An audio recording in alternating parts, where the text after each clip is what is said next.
Hey, and welcome to my newest review on TypingMind. Now, you may or may not be familiar with this, as it's a different type of aggregation software. Like so many others, it's a piece of software that allows you access to multiple AI models, but unlike all of the other aggregators where we look at, where you pay them a monthly fee and you get a limited amount of access, TypingMind reverses all of that. With TypingMind, you buy a license to their software, TypingMind, and then you connect your API keys from ChatGPT, from Claude, from Gemini, from a host of others, and then you're paying wholesale costs to the API providers, kind of like putting gas in your car. The more you drive, the more you pay. TypingMind makes it super easy. Why do I love TypingMind? Well, you're going to find out. It is my go-to aggregator app. And one of the reasons that I love it is because of the fact that it seems to get around all of the recent problems that everyone's been experiencing with server overload. Whether you're using ChatGPT, whether you're using Claude, or even Perplexity, I've noticed lately that regularly I'm seeing that it can't save a file, it can't access something. Claude's constantly downgrading what it's willing to give me based upon server loads and that type of stuff. Yesterday, I spent nearly 20 minutes trying to save a custom GPT I created in ChatGPT because it kept telling me the server was too busy. It couldn't do that. Finally, I was able to get it done 20 minutes later. TypingMind, which uses the API, by the way, for those not familiar, API just stands for Application Program Interface, and it's simply, it's a key that you get that allows you to use the same software behind ChatGPT, the same software behind Claude, the same software behind Perplexity, Google, and tons of others, but you're just paying on a per usage basis. Yesterday, for example, I was working on creating a course outline for one of my upcoming challenges. And in the process of doing so, Claude and ChatGPT were constantly erroring out and telling me they were having server issues. I popped over to Claude. I spent about 20 minutes working on it, did a ton of prompting, got a lot of work done, and I paid 92 cents for all of that work. Was it part of the $20 I paid Claude and ChatGPT? Nope, it wasn't. It was 92 cents extra. But the beauty was I didn't have to interrupt my workflow, and I was able to get all of the features and all the functionality that I wanted to done in TypingMind. So let's take a look. I'm going to walk you through, explain it, and hopefully you'll see why for some of us, TypingMind might just be the perfect aggregator software. So let's dive in and take a look at TypingMind and see what you can expect. First, let's hop over to their website so you get a little idea of what you can expect when you get here. You'll notice it talks about your personal AI workspace, and one of the things they've got great, two things that are great. One is you can try TypingMind for free. You can see there's a little link right here, right underneath their lifetime license. Go ahead and try it for free. It's a great opportunity if you want to see how it works and whether it's a good fit for you. The other thing I love about it is they have a lifetime license deal going on right now. I don't know how long that's going to last, but currently it's available as I record this in November of 2024.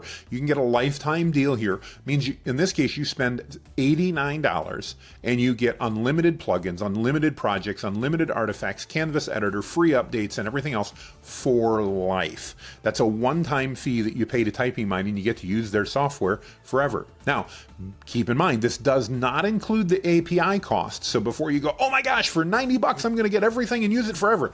Yes, you're getting the software, but you need to connect the software to the API keys in order to actually use the models. I'm going to show you how to do that soon, but keep that in mind. The alternative is you can go ahead and you can, for $39 a year, you can buy the standard, or $79, you can add additional features, or $89, and you get it all. This is currently a Black Friday deal that's available. I encourage you to take advantage of it. We're putting this video out right before Black Friday, so if you like it, you can take advantage of that. They've got great reviews, lots of good stuff going on here. Again, great software overall. This is the overall screen that you can do. One of the other things I love about TypingMind is that you get to buy, or you get to use it either in the web, which is what you see here, or in the app, which I'm going to show you in just a moment. And they look almost identical. They're super easy to use. Let's go take a look at that walkthrough. What happens when you buy that lifetime license, or when you use it for free? What's it look like? All right, so now we're in the TypingMind app. As you can see, it looks a lot like the web interface. And I'm going to do a quick walkthrough and kind of show you how things work and how you can get around. So let's first begin with the basics. How do you use it? Well, it's really simple. You literally click on New Chat up here, and it's going to go ahead and create this chat, and you're going to get this screen. I can choose which model I want based on which ones I have set up, and I'll walk through that setup process with you in a moment. And right now you can see my default model is the Claude 3.5 Haiku, but take a look at the number of models that I have available through here. In fact, you're going to even see some duplicates, because one of the really cool things about TypingMind is they give you access to multiple ways to get API access. So you're going to see things like Gemini here with a blue logo, and then you're going to see this kind of arrowed logo that's on its side. This is through a company called OpenRouter. And OpenRouter allows you, much like an aggregator software, where you can go ahead and use multiple AI models. Through OpenRouter, you can actually go in and get access to multiple AI APIs for one subscription. And that's the way you get Perplexity and some others that are not necessarily easily available. So all of these sideways arrow ones, these are through OpenRouter, which I've got set up. Then as I scroll down, I can see others, and notice I've got lots and lots of models, well over 100 models in here that I can choose from. It also tells you the length here, so if you're trying to figure out what their context is, you can see that and use some of the larger ones. For example, Gemini Pro 1.5 has a 2 million character limit as compared to the others. That's massive. I'm not a huge fan of Google, but Pro 1.5 is significantly better than the other models that they've got. So it's definitely worth it. And you can see, because of the way this is set up, this is an OpenRouter one, which simply means I'm paying OpenRouter, and I believe I pay about a 10% premium. So if it was going to cost me a dime, it's now going to cost me 11 cents, give or take. We've got Cohere and Databricks and Midnight and all kinds of others that you may not have even heard of before, like Dolphin and Mixtral and you name it, tons of them. Goliath. I'm going to scroll down here. I'm only scrolling through this. I want you guys to see how many incredible apps there are. Then we've got the Claude. Now notice the icon changed here. As soon as you see that icon change, now you know if I choose this one, I'm actually using the Claude API through Anthropic themselves. They've even got the brand new Haiku is out. So this just got released a week or so ago, and it's already here in TypingMind, which I appreciate. We've got O1 Preview and O1 Mini. Notice the icons. Those are direct from OpenAI. So those are available to us, as well as ChatGPT 4.0. And what you may not be aware of is oftentimes there's multiple models available. So in this case, we've got a model available, the 4.0 model from August of this year, and then we've got the current model. They have different kind of lines they'll create that give you the ability to use different models. Mini, 4 Turbo, and lots of stuff here. Now, before you look at this and go, oh my gosh, Jonathan, that's too much. I don't know how to do it. Remember, you can always search for your models right here. So if I want to use a 4.0 Mini, I just can type in 4.0 Mini. Oop, it would help if I typed it right without the period. There we go. And as I start typing just that fast, here's the 4 or 3 different ways I can get access to it. I've got access to this through OpenRouter, through 2 different things, or direct through ChatGPT. And if I want to use that, I just go ahead and click on that, and now that's the model that I'm going to use. So super easy to pick that, and I love that. They've also got plugins, lots of different things that are enabled. I've enabled Perplexity Search and the web page reader and a couple of other things. You can integrate different ones. We'll take a quick look at that in a minute. But their plugins that they provide are unique in that it gives you some very unique functionality. And then there are agents. So agents are very similar to Claude projects or custom GPTs that you can create and custom train on your information. You may be familiar with the fact that I often post things on my AI page related to AI news, and I've created an AI avatar here that's set up. So this is Helena, and Helena has been trained as I want her to so that I can provide news stories, and she then creates new stories based upon that information. So it's super effective and super easy to use. You can set up an unlimited number of these on most of the plans, and again, they're very similar to how things would work anywhere else. Now, if I'm in here and I don't want to use this, I just click on New Chat and I'm right back. You'll notice there's some other ones in here. That's because TypingMind actually provides a series and a whole library of pre-done agents for you if you want. Kind of nice. You also have your full chat history, as you can see here. So for example, I mentioned in the intro to this, I was working on my API or my AI Amplified Challenge. I got stymied because ChatGPT and Claude basically told me they didn't have the server resources. I was able to do everything in here, and I'll just quickly scroll through. You can see I did a lot of work. I'm scrolling super fast here. And I paid just over 90 cents for all of this work that I did here, including this stuff here. So lots and lots of stuff that's included. But let's go ahead and start a new chat and just show you how it works. So it's super simple. Much like using ChatGPT or Claude or anything else, you've got your method down here, and I can go ahead and do that. I can even call in an agent, much like I can call in a custom GPT. I can go down here and I can search prompts that I've done. I can mention AI agents. We have a whole prompt library that's supported through here. I can also change my output settings. I can attach documents as we're familiar with, or I can even use voice to text if I want. So super, super simple. The normal prompt we run here is doing an SOP for a WordPress blog. So let's go ahead and do that here. So very similar to what we've done in the past, please create a comprehensive step-by-step SOP to post a blog to a WordPress website using standard WordPress tools, and then optimizing that blog post using Yoast SEO. We're on the 3.5 haiku model. I'm fine with that. That should give us great. And let's go ahead and see what happens. So notice we press enter here, and we're going to go ahead and we're off to the races. As this case, the ChatGPT, or I'm sorry, the Claude 3.5 haiku model goes ahead and creates this for us. Super easy, super effective, and again, the responses you get should be essentially the same thing you'd get in this case if we were using Claude Haiku. What's great, when we get down to the bottom here, we've got some new things. One, they recommend some searches that we could consider doing. Gives us an opportunity to list more, to regenerate, to share this, to reset it, to clear the content, or even to create a new chat right here. Super easy. What I want to do is I want to do it in another model, so let's go ahead and just copy that again. And I could create a new chat, or I can simply change the model I'm using it. Let's go ahead here and let's grab the, we haven't done the Mistral one. So let's go ahead and do Mistral. Let's go ahead and pull up Mistral here. And notice it's now changed the model I'm using. This is being done through OpenRouter on the API. And I can now ask that same thing. And in the same chat, now instead of using Claude 3.5 Haiku, it's actually going to go ahead and do that. And let's see, it's now using Mistral, and here we go. And the information may be similar, but obviously each model has its strengths and its weaknesses. And I love the ability to change up what you're doing right within the chat. So imagine, for example, that you were doing a long chat and you wanted to use Claude for parts of it, you wanted to use ChatGPT for parts of it, and maybe Mistral for others. You can literally keep that single chat going, that conversation going, while you change models throughout. And I love that ability. It's really powerful. And it does that. You can do that in some of the aggregators as well, but I really do like this. And it's going ahead and finalizing this here in a minute, and we'll get some information.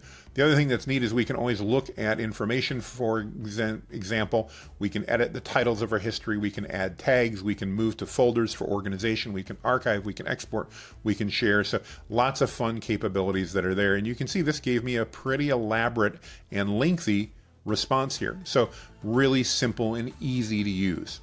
Easy all the way around the board. We've got a menu over here on the right for other things. Let's go ahead and take a look at a couple of the other things that we've got going here. So we've got our agents over here on the left-hand model. And this is, again, similar to what I talked about for custom GPTs or Claude projects. You can see that some of them are set up. I've been working on a couple myself. And then there are others that are available that I can do. So as I mentioned, TypingMind provides some. So here's some design ones, some marketing, some sales. These are ones that are available, and there's actually more if I click on Browse Agents. There we go.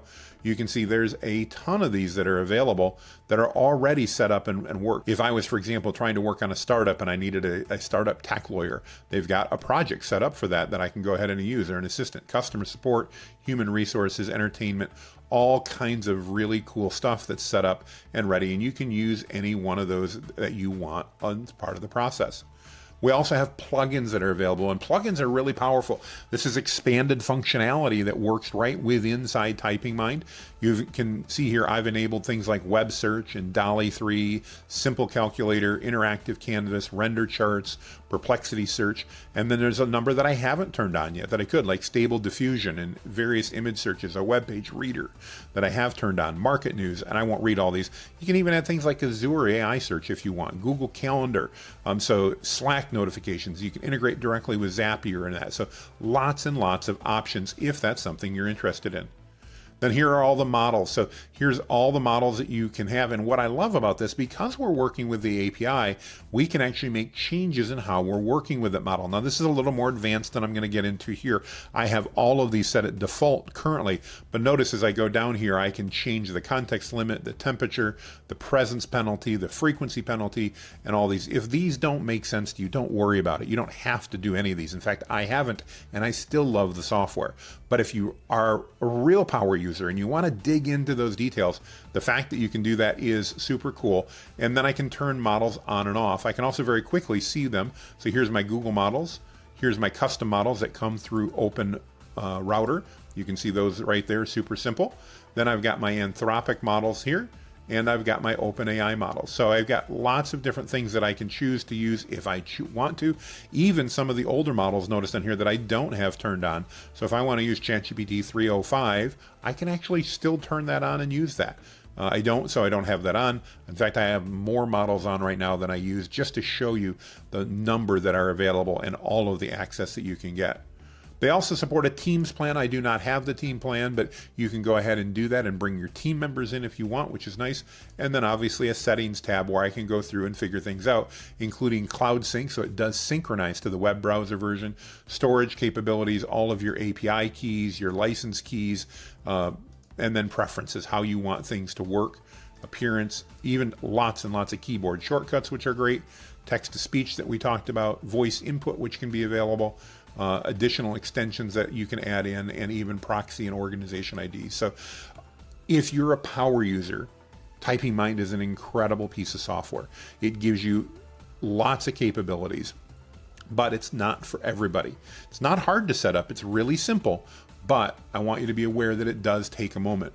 And when you set it up, what's that look like? Well, if I go again into my models here, and I go to, settings is where I want, sorry. And I go to API keys, you can see here's where I set this up and where I can get my keys done.